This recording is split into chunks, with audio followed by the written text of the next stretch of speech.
ونستغفره ونؤمن به ونتوكل عليه ونعوذ بالله من شرور أنفسنا ومن سيئات أعمالنا من يهده الله فلا مضل له ومن يضلله فلا هادي له ونشهد أن لا إله إلا الله وحده لا شريك له ونشهد أن سيدنا وسندنا ونبينا وكريمنا وشفيعنا ومولانا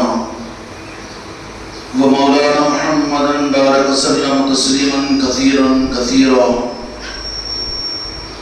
أما بعد فأعوذ بالله من الشيطان الرجيم بسم الله الرحمن الرحيم فمن يعمل مثقال ذرة خيرا يره ومن يعمل مثقال ذرة شرا يره وقال الله تبارك وتعالى في عصمته النبي الكريم في الكلام المجيد والفرقان الحميد في شأن حبيبه إن الله وملائكته يصلون على النبي يا أيها الذين آمنوا صلوا عليه وسلموا تسليما اللهم صل على محمد وعلى آل محمد وبارك وسلم صلاة وسلام عليك يا رسول الله صلاة وسلام عليك يا حبيب الله حاضران اکرام، سب سے پہلے تو آپ حضرات کی خدمت میں عید الفطر کی مبارکباد ہے۔ اللہ تبارک و تعالی ہم کو اور ساری امت محمدیہ کو عید الفطر کی اصل خیرات عطا فرمائے، اور عید الفطر کی وہ اصل دولت اللہ تبارک و تعالی جو اپنے خاص بندوں کو عطا فرماتے ہیں، ان دولتوں کا کوئی حصہ ہم کو اور آپ کو عطا فرما دیں۔ عید الفطر کا پیغام اور اس کی دولت کا اظہار یہ ہے کہ ہم کو اس بات کا احساس پیدا ہو جائے اور اپنی کمیوں کا احساس پیدا ہو جائے اور اپنے لیے اپنے کمالات کے راستے کو ہم اختیار کریں۔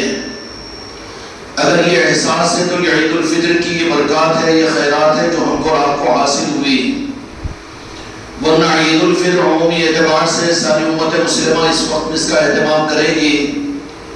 بعضوں کے پاس میں عید یہ کہ نئے کپڑے پہن لے، خوشبو کا استعمال کر لے، سویاں پکا لے اور گلے ملنے مصافحہ معانقہ کر لے۔ یہ عید کا کانسپٹ عام طور پر سارے کلمہ گو اور عمومی طور پر ساری امت بنائی ہوئی ہے، لیکن حقیقی عید الفطر کی خیرات جو اللہ تعالیٰ اپنے خاص بندوں کو عطا فرماتے ہیں، ان خاص بندوں کی زندگیوں کو دیکھنا پڑے گا کہ جس وقت میں سیدنا عمر فاروق رضی اللہ تعالیٰ عنہ، احادیث کی کتابوں میں آتا ہے کہ امت عید الفطر کے اہتمام کے لیے عیدگاہ کی طرف میں جا رہی ہے عید کی نماز کے لیے، لیکن امیر المومنین ہیں کہ اپنے حجرے میں بند ہو کر سسکیاں مار رہے ہیں۔ امت نے کہا کہ امیر المومنین، دو جہاں کے مالک میرے آقا نے ارشاد فرمایا کہ عید خوشیوں کا موقع ہوتا ہے، لیکن آج آپ کا یہ عمل کہ آپ حجرے میں اور کمرے میں بیٹھ کر آنسو آ رہے ہیں، تو وہیں پر امیر المومنین نے یہ بات فرمائی کہ میرے آقا نے یہ بات بھی فرما دی، اس لیے کہ میرے آقا کا ارشاد عام انسانوں کے لیے ہوتا ہے، عام مسلمانوں کے لیے ہوتا ہے، مومنوں کے لیے ہوتا ہے اور خاص بندوں کے لیے ہوتا ہے۔ عام والے عام روح کو لیتے ہیں، خاص والے خاص روح کو دیتے ہیں۔ عام لوگوں کو خاص چیز نہیں ملتی، خاص لوگوں کو عام کی طرف میں التفات نہیں ہوتی۔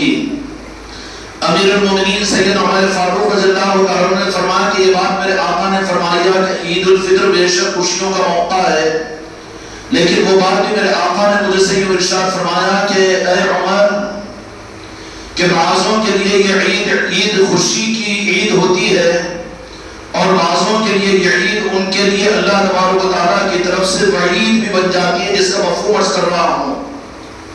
جو عید کی حقیقی خوشیوں کو حاصل کرے گا اس کی پہچان احتساب ہوگا اور اپنے بارے میں فکر مندی ہوگی اور اپنے لیے حوصلوں کا پیدا کرنا ہوگا۔ بالمقابل اس کے رسمی عید کا اہتمام تمہاری میری زندگیوں میں کتنی عیدیں گزر گئی کہ یہ آج کی عید الفطر باقی رہے گی 1445 ہجری کی، اور پتہ نہیں کتنی عیدیں ہم کو رات کو ملے گی عیدیں آئے گی اور گزر جائے گی، لیکن عید الفطر کی حقیقی خیرات کس کو ملے گی؟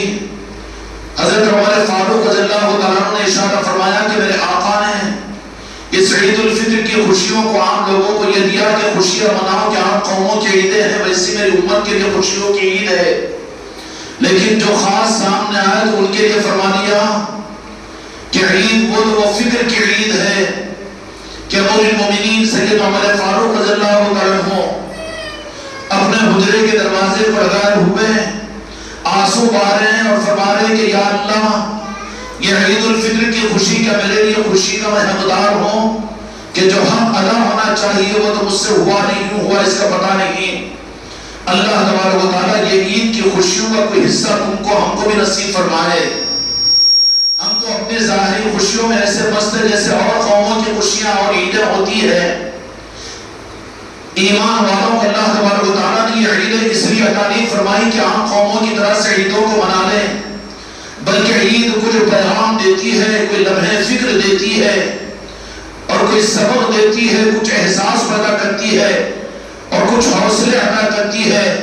جس عید الفطر کے منانے والے کو حوصلے نہ ملے، توبہ استغفار نہ ملے، اپنی زندگی کے رخ کے صحیح کرنے کی فکر نصیب نہ ہو، اس کو سوئیوں کی اور نئے کپڑوں کی اور خوشبو کی عیدیں تو مل گئی، نذرانوں اور ہدیوں کی عید تو مل گئی، مسلمانوں کو مسلمانوں کی عید تو مل گئی، لیکن وہ عید کی اصل خیرات اور میراث ان کو نہیں ملی۔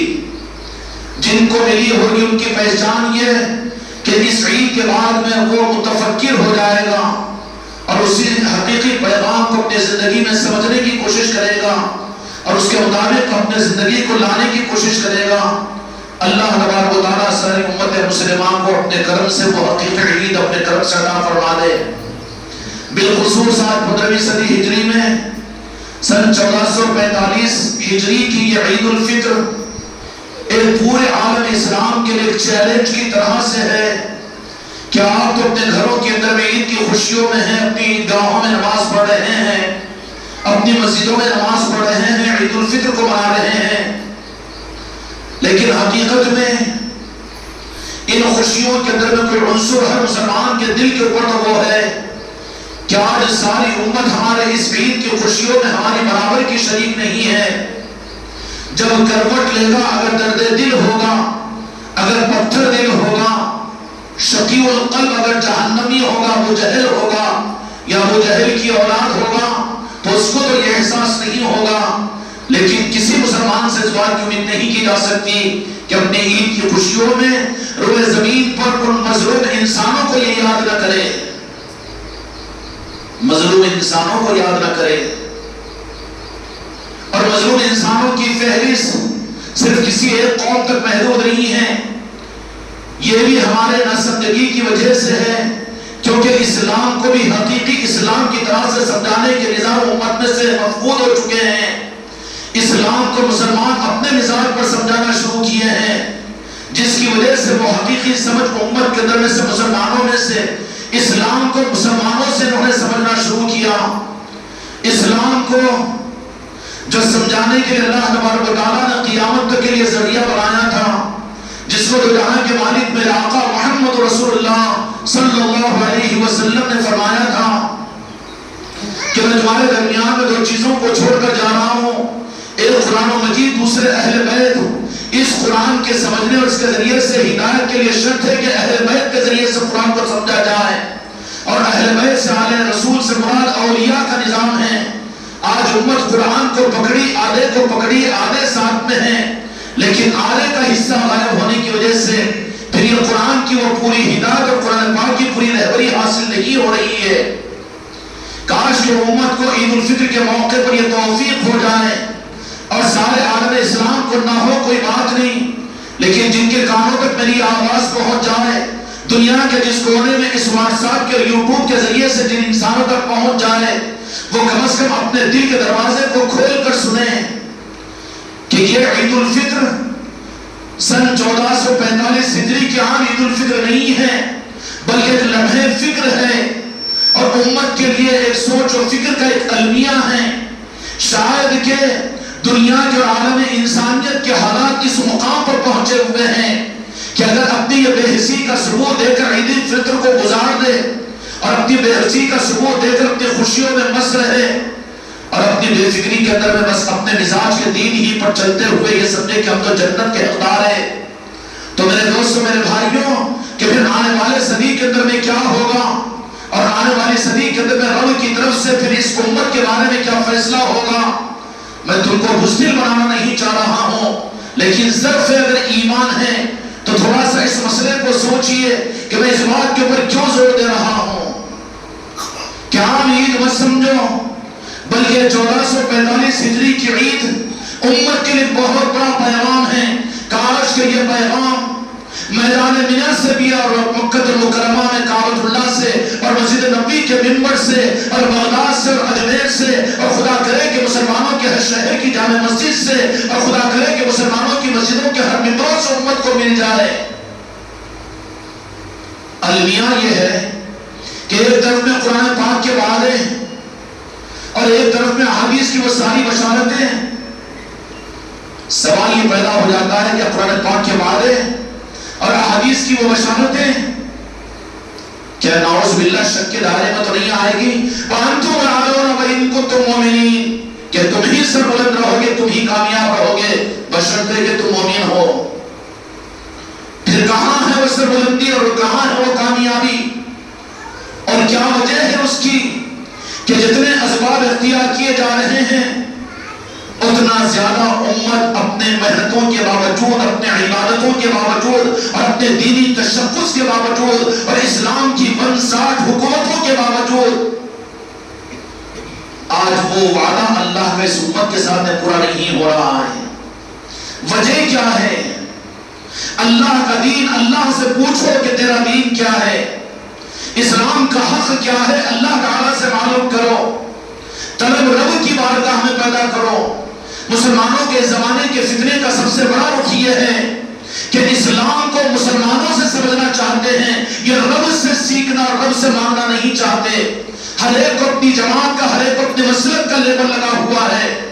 قرآن ہے اور اہل بیت ہے اور ان ساروں کے ذریعے سے رب نے کہا کہ حق تم کو ملے گا، تم گمراہیت سے بچو گے۔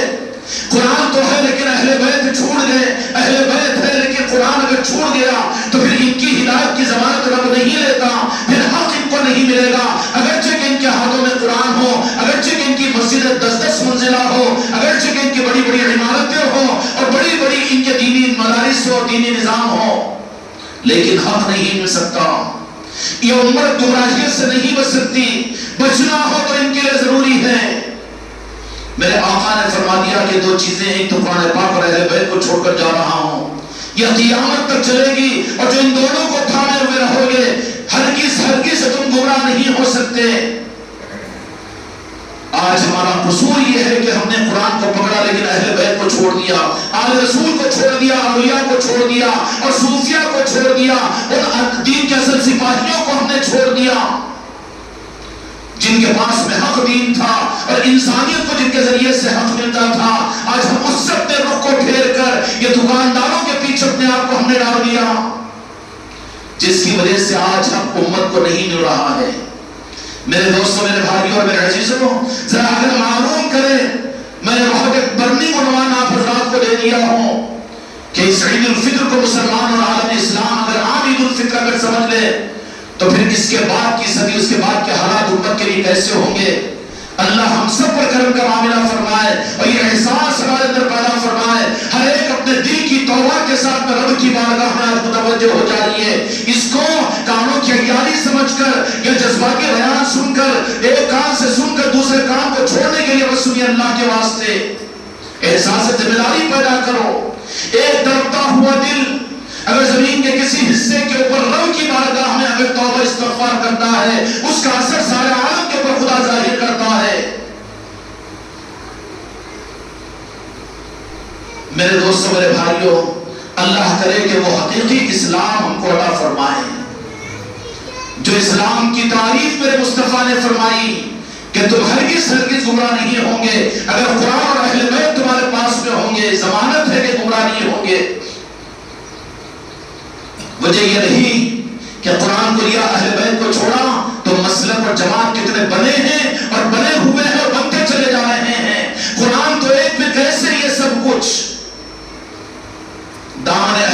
اگر چھوٹتا ہے تو پھر یہ اس کے اثرات دنیا میں ظاہر ہوتے ہیں. اور جب دامن اہل بیت آتا ہے تو ان کے پاس وہ قرآن کی وہ صحیح تفسیر اور قرآن پاک کی وہ صحیح علوم اور قرآن پاک کی وہ صحیح رہبری، قرآن ان کے اندھیروں میں رہبری کرتا ہے اور جن کے اجالوں میں رہبری کرتا ہے. ان کی مسجدوں میں صحیح رہبری ہوتی ہے، ان کے مکاتب میں صحیح رہبری ہوتی ہے، ان کی زندگیوں میں صحیح رہبری ہوتی ہے. اور صحیح رہبری کیا ہے؟ اللہ تبارک و تعالیٰ ساری انسانیت کا خالق اور مالک ہے. صرف کسی ایک قوم کا نہیں، کسی ایک برادری کا نہیں، کسی ایک ملک کا نہیں، بلکہ ساری انسانیت کا خالق و مالک ہے. اللہ تبارک و تعالیٰ نے انسانیت کو، میں اپنے مثال میں تم کو سمجھنے کے لیے عرض کر رہا ہوں کہ اللہ تبارک و تعالیٰ نے اس روئے زمین پر انسانیت کے باغیچے کو لہلانے کے لیے اور انسانیت کی کھیتی کو وجود میں لانے کے لیے جنت کا وہ بیج حضرت آدم علیہ السلام کی صورت میں اور حضرت حوا علیہ السلام کی صورت میں روئے زمین پر لایا. بنو آدم ہے حضرت آدم علیہ السلام. آپ کے ذریعے سے انسانیت کو دنیا میں جتنے روئے زمین کے اوپر جتنے انسان، چاہے کسی قوم برادری کے اور کسی ملک اور کسی طبقے کے رہتے ہو، کالے ہو کہ گورے ہو، پڑھے لکھے ہو کہ ان پڑھ ہو، اور چاہے جاہل ہو کہ عالم ہو، یہ سارے انسان میرے دوستوں، میرے بھائی اور میرے بزرگوں، اللہ تبارک و تعالیٰ امت کو بالخصوص یہ 1445 ہجری کی عید الفطر کے سمجھنے والوں کو یہ سمجھنے کی توفیق عطا فرمائے.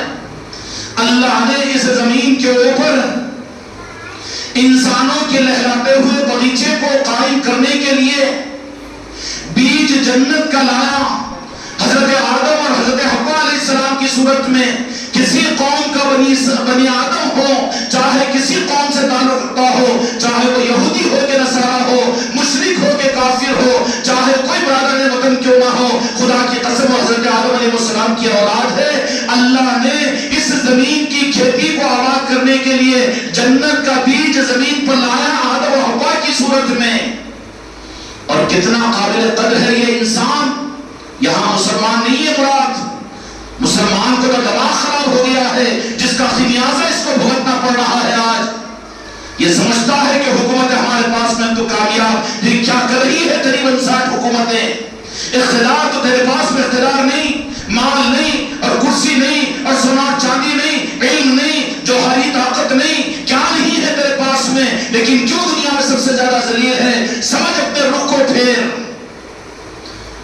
اللہ نے زمین کو آباد کرنے کے لیے جنت کے بیج کو زمین پر بھیجا آدم و حوا علیہ السلام کی صورت میں. اور جو کھیتی وجود میں لایا، صرف مسلمان پیدا نہیں ہوئے بلکہ ساری قوموں کے ذریعے سے روئے زمین کو اللہ نے سجایا، جس میں چور اور چمار بھی ہوں گے اور ہمارے برادران وطن بھی ہوں گے، یہود اور نصارہ بھی ہوں گے اور بچوسی بھی ہوں گے. کیوں بھائی ہے کہ نہیں؟ اور اللہ نے کیا حکم دیا کہ بندے میرے ہیں، تم بندے ہونے کی حیثیت سے، انسان ہونے کی حیثیت سے ایک انسان ہر انسان سے محبت کرو. نفرت کا درس اللہ نے نہیں دیا، قرآن نے نفرت کا حکم نہیں دیا، قرآن کے نام پر ظالموں نے دیا ہے. یہ اللہ نے تو یہی کہ انسان ہے تو انسان سے محبت کرو. اور اللہ تبارک و تعالیٰ کو چونکہ انسانوں سے بڑی محبت ہے، اتنی محبت ہے کہ انہی نافرمانوں کو سنبھالنے کے لیے، اور انسان جو حیوان بن جاتے تھے ان کو پھر سے انسان بنانے کے لیے خدا نے اپنے محبوب بندوں کو، حضرات انبیاء اکرام علیہ السلام کو ایک نہیں، دو نہیں اور 1000 نہیں، 10,000 نہیں، بلکہ سوالات نبیوں کو دنیا میں بھیجا. کن کے لیے بھیجا؟ مسلمانوں کے لیے، مسجدوں کی امامت کے لیے، خانقاہوں میں اللہ اللہ کرنے کے لیے. نبیوں کو بھیجا انسانوں کو انسان بنانے کے لیے. انسانوں کو اللہ سے اتنی محبت ہے اور ہر انسان کو یہ کہا کہ تم انسان ہے، میں رب ہوں، ان کے اعمال کا حساب و کتاب میں لوں گا. لیکن تم اگر انسان ہو، حیوان نہ ہو، اور تم سپر اور کتے اگر نہ ہو، تو انسان ہونے کی حیثیت سے انسانیت کا ثبوت یہ دو کہ ہر انسان کے ساتھ محبت کرو. چوک بھی ہے مانیں گے. ابھی مسلمان اپنے عمل میں، اپنے معاملات میں، اپنی سوچ میں، اپنی دعاؤں میں اور اپنے سلوک میں، اپنے نظریات میں، اپنے لٹریچر میں، اپنی تقریروں میں، اپنی تحریروں میں دوسری قوموں کے لیے بددعائیں، دوسرے انسانوں کی ہلاکت کے منصوبے، دوسرے انسانوں کے اوپر ظلم کی تدبیریں۔ میرے دوستو، میرے بھائیوں، سن لو 1445 ہجری کے عید الفطر کے آئے ہوئے خانقاہ محمدی اجمیری نصرتی کے اندر میں آئے ہوئے اس پیغام کو دنیا کے انسان تک پہنچا دو۔ یہ چوک ہے، ہم نے اللہ کی زمین کے اوپر اللہ کے ان بندوں کے ساتھ میں ہم نے محبت کے بجائے ہم سے یہ چوک ہوئی کہ ہم نے نفرت کرنا شروع کیا۔ نہ کئی ادھر ادھر کی باتیں بتائی، قافلہ کیسے لٹا، مجھے رہزنوں سے غرض نہیں، مجھے یہود و نصارہ سے غرض نہیں، مجھے اسرائیل اور امریکہ سے غرض نہیں، اور مجھے ہندوستان کے لوگوں سے غرض نہیں۔ تیری رہبری سے سوال ہے، تجھے تو محبت کے لیے بھیجا تھا، لیکن تو نے کیا کارستانی کی ہے؟ تو نے تو اور انسانوں کو کیا محبت دے، بلکہ مسلمانوں کو ٹکڑے ٹکڑے کیا، مسجدوں کو ٹکڑے ٹکڑے کیا، مسلمانوں کو جماعتوں میں تقسیم کر دیا، تب بھی تیرا سپر کا پیٹ بھر نہیں رہا ہے۔ جبکہ ہر انسان سے محبت کا پیغام تھا، اور محبت کا پیغام کسی ایک نبی کی زندگی میں انسانیت سے نفرت کی بات مجھے بتا دو۔ پوری قرآن پاک کے اندر میں کوئی مجھے سمجھا دے کہ قرآن پاک میں اللہ نے بنی آدم سے نفرت کا درس دیا ہو۔ نفرت نہیں، محبت کا درس دیا ہے، اور انسانیت کی عظمت کو بتایا ہے۔ والتین والزیتون وطور سینین وهذا البلد الامین لقد خلقنا الانسان فی احسن تقویم۔ کیا مسلمانوں تم نے تراویحوں میں یہ رسالت شریفہ کو نہیں پڑھا؟ کہ یہ علماء مفسرین و محدثین نہیں جانتے؟ کیوں امت کو گمراہ کر رہے ہو پھر؟ لقد خلقنا الانسان فی احسن تقویم۔ اللہ نے انسانوں سے اتنا محبت کرتا ہے کہ زمین کے گلشن کی کھیتی کو سجانے کے لیے جنت سے آدم اور حوا علیہ السلام کے بیج کی صورت میں زمین پر آدم کو بھیجا۔ قابل قدر ہے کہ نہیں؟ اب اس کی دعائیں، یا اللہ یہودیوں کو برباد کر میں تعریف نہیں کر رہا ہوں، کافروں کو مشرکوں، ارے کچھ چوک ہم سے بھی ہوئی ہے جس کے لیے تیری رونے والی دعائیں قبول نہیں ہیں، تیرے کعبے کے پردے کو پکڑ کر ہونے والی دعائیں قبول نہیں ہیں، اور تیرے عبادتوں کی دعائیں قبول نہیں ہیں، اور تیری نماز استسقاء قبول نہیں ہے، اور اس کے لیے خدا کی مدد تیرے اوپر نہیں آ رہی ہے، اس لیے کہ تیرے اندر میں کچھ چوک ہے۔ پھٹے ہوئے جیب میں پیسے رہیں گے؟ پھر کیسے؟ اللہ نے محبت کے لیے بھیجا تھا انسانوں کے لیے، اور محبت رب کو اپنے بندوں سے اتنی زیادہ ہے کہ ان انسانوں نے ان انبیاء کے مقام کو نہ پہچان کر ان نبیوں کو اور انبیاء اکرام علیہ السلام کو شہید کیا۔ خدا نے گوارا کیا، خبردار بدعا مت کیجئے، میری انسانیت کے بارے میں مجھے اپنی انسانیت سے بڑی محبت ہے، تم کو میں ان کے انسان بنانے کے لیے بھیجا ہوں۔ اور یہ دھرام سے اٹھا کر روح دے دیا گیا جذبات میں کہ اللہ فلاں قوم کو بھی برباد کر، فلاں کو بھی برباد کر، فلاں کو بھی برباد کر، بربادی کے لیے تمہیں بھیجا گیا تھا۔ یہ ہے کنتم خیر امۃ اخرجت للناس کہ اس کے لیے تم کو اس دنیا میں بھیجا گیا ہے۔ کچھ چوک ہے اگر احساس پیدا ہو جائے تو توبہ کیجئے، سارا مجمع توبہ کیجئے کہ اللہ ہماری غلطی کا ہمیں احساس ہو گیا، تو نے ہم نے انسانوں سے محبت کے لیے پیدا کیا تھا، ہم نے ان انسانوں سے محبت کے بجائے نفرت کرنا شروع کر دیا۔ وہ قوم، وہ کافر، وہ مشرک، وہ ظالم، اور وہ یہودی، وہ نصارہ، وہ عیسائی خدا بن گیا ہے تو ان کے لیے ظلم کی تائید نہیں کی جائے گی۔ لیکن یہ روح کون سا ہے کہ تم انسانیت سے نفرت کرو، جس کی وجہ سے جب نفرت جس کے دل کے اندر میں ہوگی وہ مسلمان ہو سکتا ہے لیکن مومن نہیں بن سکتا۔ اور خدا کے وعدے جو کامیابی سربلندی کے ہے وہ مومنوں کے ساتھ میں، ہم مسلمان ضرور ہیں لیکن مومن نہیں بن سکے۔ جو قلب مومن کا ہوتا ہے اس کی پہچان یہ کہ وہ ہر انسان سے محبت کرتا ہے۔ ہو سکتا ہے کہ میرا یہ بیان بہت سو کو قبول کرنے میں تعامل ہوگا، لیکن عدل و انصاف تو خدا کی قسم قبول کی وقت چارے کار نہیں ہوگا، اور تم کو اپنے مقام سے لے کر اپنی ذات سے لے کر عالم کے مسئلے کا حل اس کے اندر میں مل جائے گا۔ ہم نفرت کرتے ہیں انسانوں سے، قوموں سے، قبیلوں سے، ملکوں سے، بربادی کے لیے دعائیں کرتے ہیں۔ ظالم کی تائید نہیں ہوگی، ظلم کی مخالفت ضرور کی جائے گی، لیکن قوم اور انسانیت کے ساتھ میں نفرت کا کوئی معاملہ نہیں نا۔ پھر کیا ہوگا؟ ان کو ظلم سے ہٹانے کے لیے، حیوانیت سے ہٹا کر انسان بنانے کے لیے تم اپنے اخلاق سے، اپنے کردار سے، اپنی محبت کے ذریعے سے انہیں انسان بنانے کی کوشش کرو. یہ تو ہو سکتا نہیں. اب لہٰذا صرف ڈول 3 کا بندوق لے کر بس وہ قوم برباد، وہ قوم برباد، وہ قوم برباد، ہائے ہائے تو آباد ہوگا. میرے دوست، میرے بھائی، اللہ تبارک و تعالیٰ نے انسانوں کو سنبھالنے کے لیے، حیوانیت سے نکال کر انسانیت میں پہنچانے کے لیے سوالات نبیوں کو بھیجا. نبوت کا سلسلہ ختم ہو گیا تو پھر اللہ تبارک و تعالیٰ نے پھر ان انسانوں کو انسان بنانے کے لیے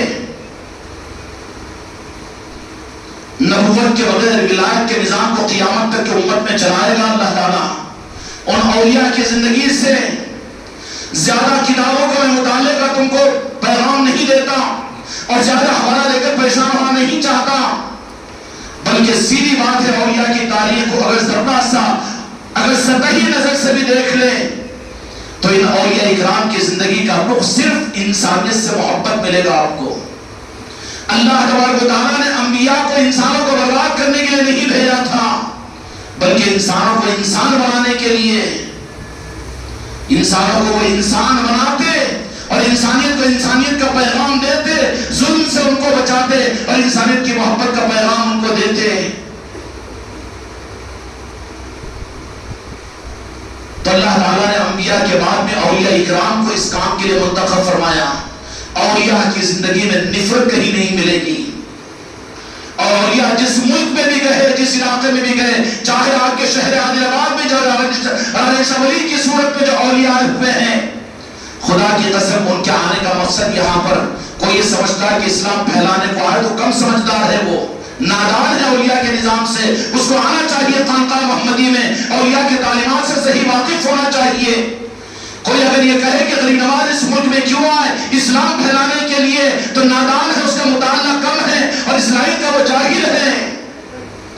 اولیاء جو آتے ہیں کسی ملک میں، اللہ تبارک و تعالیٰ نے بھیجتا ہے اور رحمت للعالمین اپنے حکم سے اولیاء کرام کو، اپنے شہزادوں کو بھیجتے ہیں.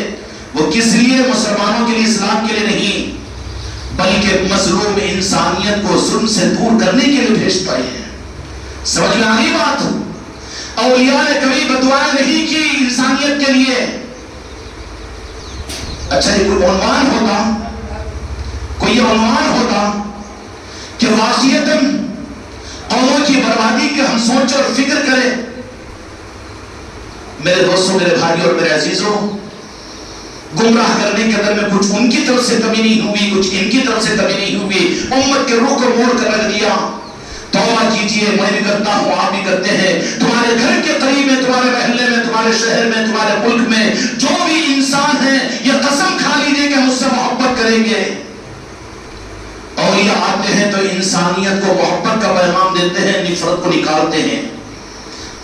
سیدنا علی شمالی تشریف لائے، خواجہ خواجگان تشریف لائے، اسلام بچانے کے لیے، احتجاج کرنے کے لیے، مسلک و جماعت بنانے کے لیے نہیں. یہاں جو انسانوں پر ظلم ہوتا تھا اس ظلم سے انسانیت کو بچانے کے لیے درد دل لے کر اولیاء آتے ہیں. پکڑو دامن تھامو اولیاء کا تو تم کو ہدایت ملے گی، ورنہ بھٹکتے رہو فرقوں کے اندر میں جہنم میں جاؤ گے، خدا کے غضب کے شکار ہوں گے. جو حالات آج ہے اس سے زیادہ اور آ سکتے ہیں اگر اپنے رخ کو نہیں بدلو گے اور یہ بزرگوں کے آستانوں کو نہیں پکڑو گے، ان کے تعلیمات کو نہیں پکڑو گے. بھٹکتے رہو جماعت اور مسلکوں کے اندر میں. قسمت مگر بربادی ہے تو کون کیا کرے گا؟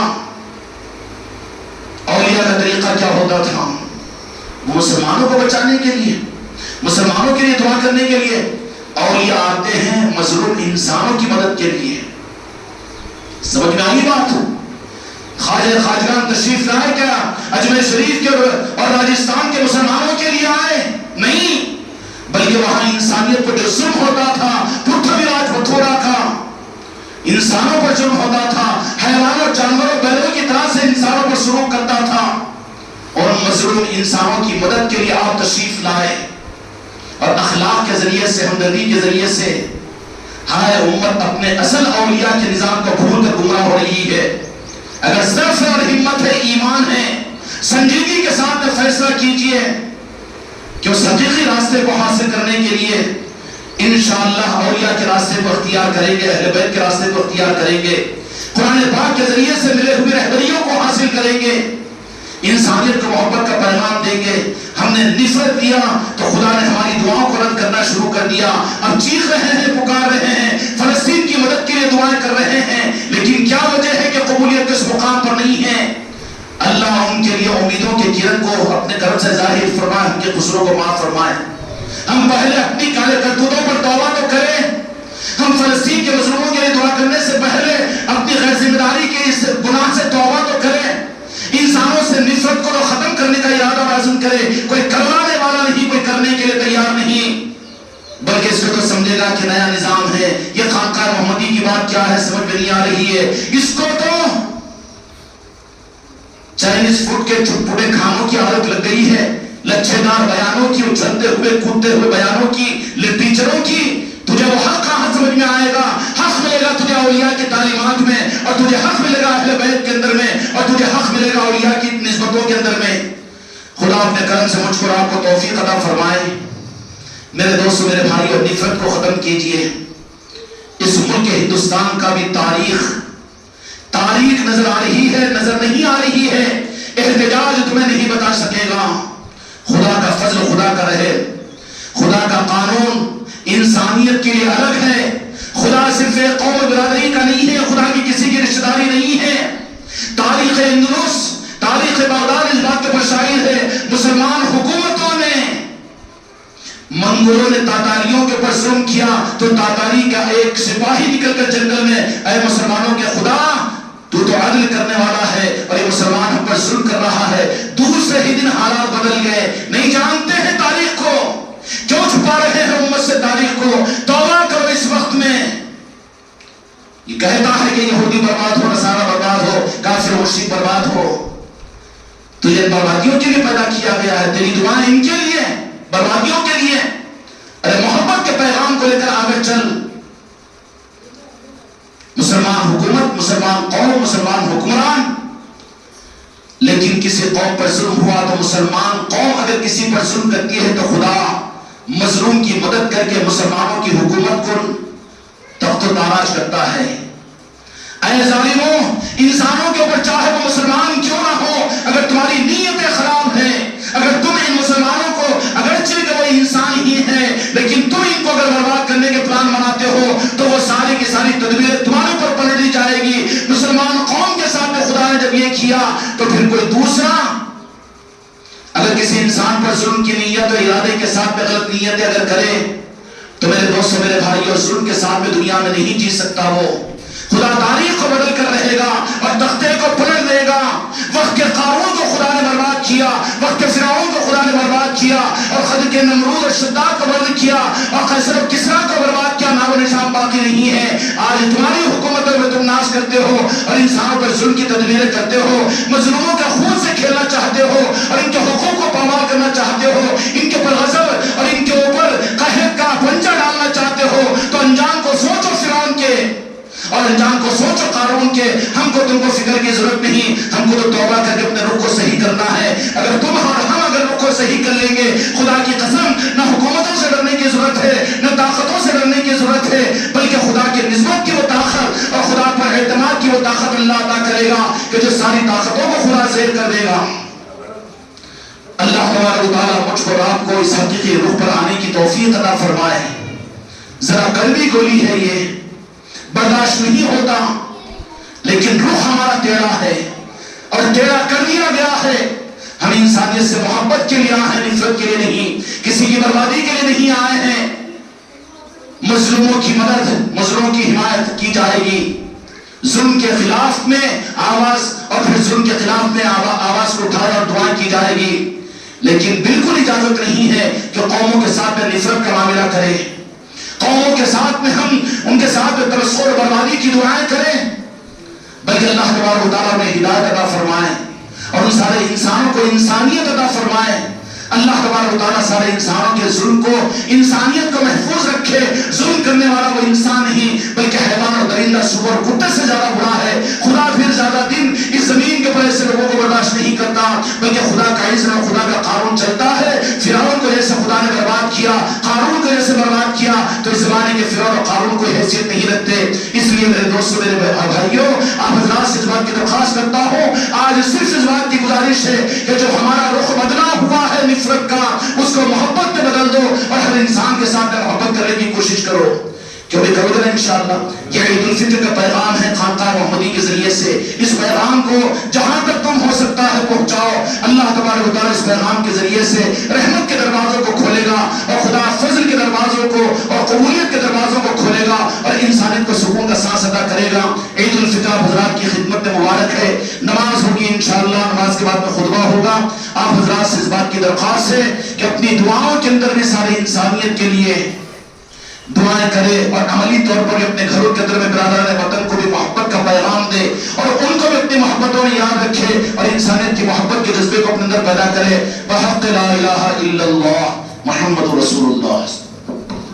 یا اللہ ہر ایک کو اپنی اصلاح کی فکر کی توفیق عطا فرما. یا اللہ اصلاح کے راستے پر اپنے آپ کو آگے ڈالنے کی توفیق عطا فرما. یا الہ العالمین ہماری دعاؤں کو آج کے اس عید کے مسرت موقع پر ہم میں سے کسی کے ہاتھ کو بھی خالی ہاتھ واپس نہ لوٹا. یا الہ العالمین سب کو سب کے حق میں دعاؤں کو قبول فرما لیجیے. یا اللہ جن لوگوں کے دلوں کے اندر میں تمنائیں ہیں، دعاؤں کی قبولیت کی آرزویں ہیں، مولا خوش رحمی میں ظاہر کو دیکھ کر وہ دعا کرتے ہیں، مولا حسن زن کی بنیاد پر ان کے حق میں ان کی دعاؤں کو قبول فرما دے.